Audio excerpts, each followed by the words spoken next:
SpongeBob SquarePants is a funny show of nautical puns, annoyingly high-pitched laughter, and rape jokes. In the episode Gary Takes a Bath, SpongeBob and his pet snail Gary are imagining themselves as pirates looking for treasure. SpongeBob finds some bars of soap and pretends that they're gold doubloons. As he hands them over to Gary, he says, "Don't drop them," and gives a cautionary wink. To kids, this just seems like an innocent warning about losing imaginary gold. But this is, in fact, a reference to prison rape. As the legend goes, if one were to drop soap in a prison's community shower, they would have to bend over to retrieve it, while allowing another inmate to, well, you know.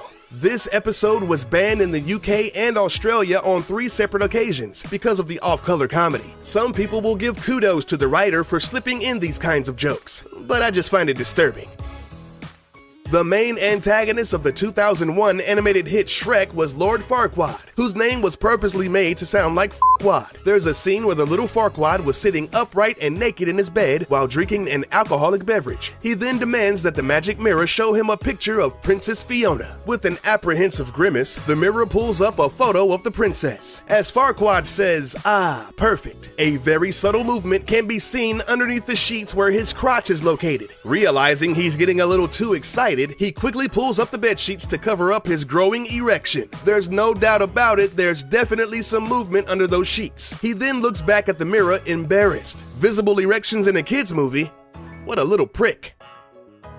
Disney's Frozen was an instant smash hit. It had kids across the world singing Let It Go, and had parents clamoring to the toy stores looking for that latest Elsa doll. But there's a part in that movie that has adults snickering to themselves as the kids looked on in confusion. When Anna's talking to Kristoff about the man she married on a whim, he's rightfully skeptical about her knowledge of her newfound fiancé. So he rattles off a bunch of questions to quiz her. After asking about his eyes and last name, he then slyly inquires about his foot size. Anna quickly replies, "Foot size doesn't matter," and looks off to the side, scoffing at the idea. Asking about a man's foot size alludes to the size of a man's penis. When Anna replies size doesn't matter, the young princess is either extremely naive or she's implying that it's not the size of the boat, it's the motion in the ocean.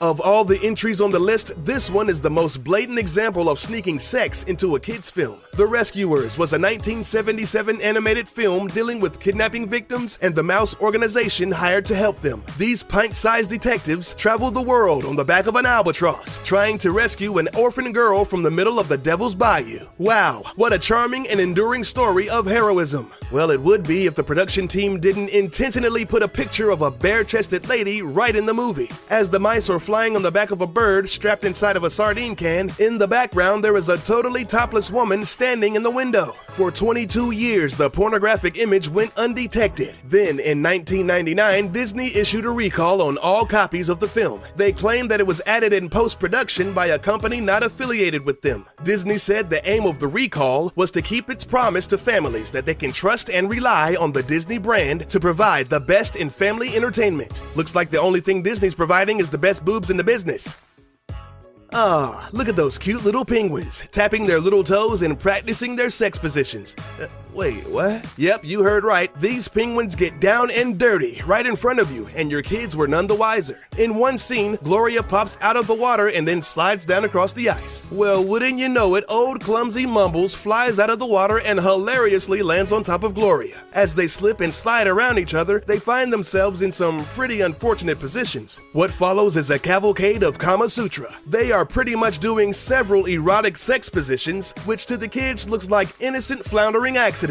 I'm not sure how 2 penguins in the 69 position and then into the doggy style got approved for a PG rating. I guess Mumble's feet aren't the only thing that he'll be tapping tonight.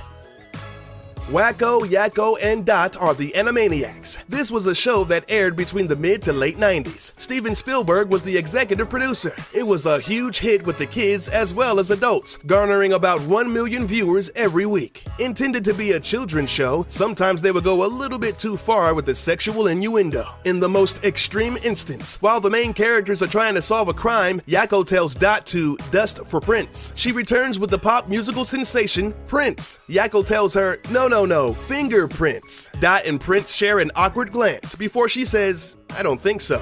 The joke is that she misheard the instructions as fingerprints. This naughty double entendre was never recalled or edited out. Even the creators of the show don't know how it managed to get past the censors. I have no idea how. Cow and Chicken was an American animated comedy series on the Cartoon Network from 1997 to 99. It featured anthropomorphic animals, humanoid figures that ate with their feet, and a naked red dude that was literally the cartoon embodiment of Satan. Needless to say, this show had a lot going on. But when they aired the episode Buffalo Gals, the proverbial crap hit the fan. A bunch of manly-looking women storm into the house, immediately get on their hands and knees, and start chewing on the floor. The mother then explains that they are the Buffalo Gals, a motorcycle riding gang that randomly burst into people's homes and chews on their carpet. The term carpet muncher is a derogatory slang for lesbians, referencing the act of gay oral sex. One of the bikers is even named Munch Kelly. Later on in the same episode, they sing about coming out, which could also mean coming out of the closet. When they made this episode, it was like the creators were trying to get their show canceled on purpose. Once the censors found out about the over-the-top innuendo, the episode was instantly banned, and now can only be found in the deepest annals of the internet.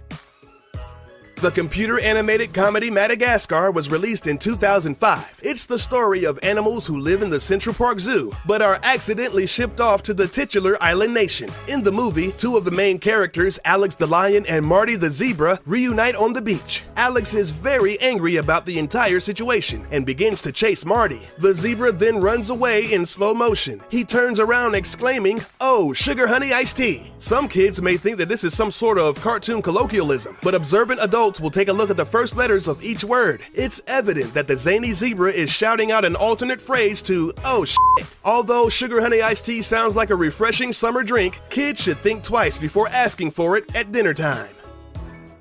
Chowder was one of those weird cartoons where you either loved it or you hated it. The Cartoon Network series lasted for 49 episodes from 2007 to 2010. It follows the misadventures of a young chef apprentice named Chowder and his daily exploits under the ever absent-minded culinary coach, Mong Dao. In one episode, Mong and his floating mushroom fairy wife Truffles are in the kitchen standing next to Chowder. Truffles says, "I think it's time to get cooking," and then kisses Mong on the cheek. He blushes, smiles, and his already elongated nose perks up and shakes like an erect penis. They walk off into another room, presumably to have sex, while Chowder says, "Hey guys, where you going? The kitchen is in here." Seeing as how the age demographic for the show was 7 to 12, curious kids were more than likely asking their parents why they left the kitchen to go cook.